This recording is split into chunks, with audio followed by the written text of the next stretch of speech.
Bir Demet Tecrübelerim kanalına hoş geldiniz. Sosis balonlarla harika şekiller yapmaya devam ediyoruz. Bugün size çocukların bayılacağı tırtıl yapımını anlatacağım. Rengarenk bakın. Koyu mavi, açık mavi ve turuncu balonlardan yaptığım sosis balonumu göstermek istiyorum. Şöyle üstten görünümü, yandan görünümü, önden görünümü. Evet, bu güzel tırtılımızı hangi malzemelerden yaptık? Öncelikle onları göstermek istiyorum. Evet, bir tane siyah kalemimiz var, makasımız var, açık, evet, mavi bir sosis balonumuz var, mavi koyu bir sosis balonumuz var, turuncu bir balonumuz var ve şişirme aletimiz var. Evet, yapımına geçelim. Öncelikle koyu mavi balonumuzu ucunda 5 parmak boşluk kalacak şekilde şişirdim. Evet, balonumu bağlıyorum şöyle. Evet, balonumu bağladım. Şimdi bakın, şurada 4 parmak uzunluğu bir yerden balonumu katlıyorum. Bakın şöyle 4 parmak uzunluğu bir yerden katladım. Şöyle. Şimdi burası kaçmadan şu şekilde büküyorum. Evet, 4 4 8 parmak olacak şekilde şöyle gösteriyorum. Burayı katladım. Sonra şöyle ufak bir yuvarlak yapıyorum. Tekrar aynı şekilde 4 4 8 olacak şekilde katladım. Evet.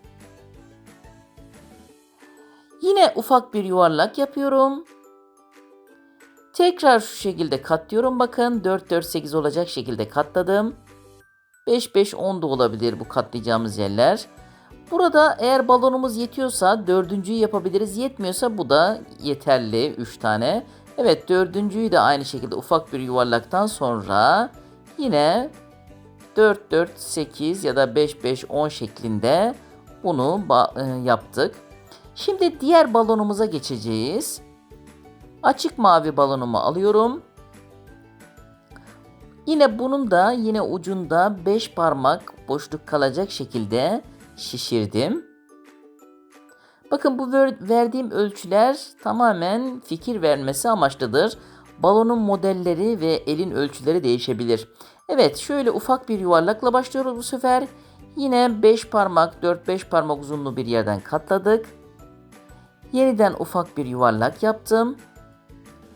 Yine 4-5 parmak uzunluğu şöyle büktüm. Şimdi bakın, geri kalan kısmı bu büktüğümüz yuvarlakların içinden geçeceğiz. Önce şunun geçiriyorum içinden. Arka kısımda biraz bırakacak şekilde geçiriyoruz. Şimdi diğer yuvarlağın arasından geçiriyoruz. Evet, geçirdik. Şöyle biraz daha çekiyorum. Arka tarafını kısalttık bakın. Şimdi bakın, şu ilk başta yaptığımız küçük yuvarlakla şu kalan kısmı iki yeri birbirine bağlayarak buraya sabitliyorum. Evet, sabitledim, bağladım. Şimdi fazlalık kısımları makasla kesiyorum. Ve bu yuvarlakların içerisinden geçirmeye devam ediyorum şu açık mavi balonumun kalan kısmını. Evet, mavi balonumun ortasından da geçirdim ve diğerine yaklaştırdım. Yine devam ediyorum. Diğer mavi yuvarlağın içerisinden geçiriyorum ve arkaya doğru diğerlerine birleştiriyorum. Evet, 2 tane daha kaldı. Onların da aralarından geçireceğiz bu şekilde. Evet, şuranın arasından yine aynı şekilde açık mavi balonumuzu geçiriyorum.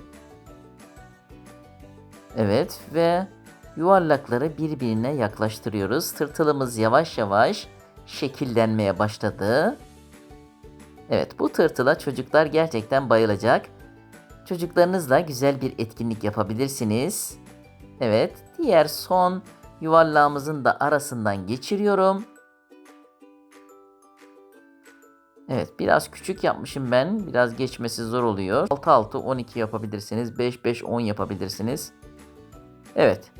Son kısımdan da geçirdikten sonra şöyle tırtılımı son düzeltmelerini yaptım. Evet, biraz şöyle boşluk bırakarak, evet, çok şirin oldu. Şimdi bakın şuradan bir katlama yaptım. Sonra ufak bir yuvarlak yaptım. 2-3 parmak uzunluğunda. Ve bunu çekip çevirdim. Şimdi alt kısımla ilk başladığım kısmı bakın şu ikisini aynı anda tutup çeviriyorum. Burası ön ayakları olacak. Diğer uzunluk kadar ölçüp 3-4 parmak uzunluğu bir yerden şöyle katladım. Burayı sıkıca tutup makasla ucunu kesip geri kalan kısmın havasını kaçırıyorum ve bunu buraya bağlıyorum. Evet, bağladık. Diğer ön ayağı da bu şekilde olmuş oldu. Bu fazlalık kısmı makasla kesiyorum.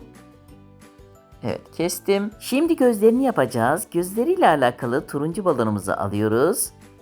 Şöyle çok az bir şekilde şişirdim bakın. Hatta biraz daha havasını kaçırdım. Turuncu balonumu bağlıyorum. Bağladım. Evet, şöyle balonumu sıkarak orta kısma getiriyorum bu şişirdiğim yeri. Yani sağında ve solunda aynı uzunlukta eşit bir boşluk kalması gerekiyor.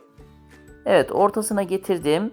Sonra bakın iki ucundan tutup bu şişirdiğim kısmı ileri doğru çeviriyorum.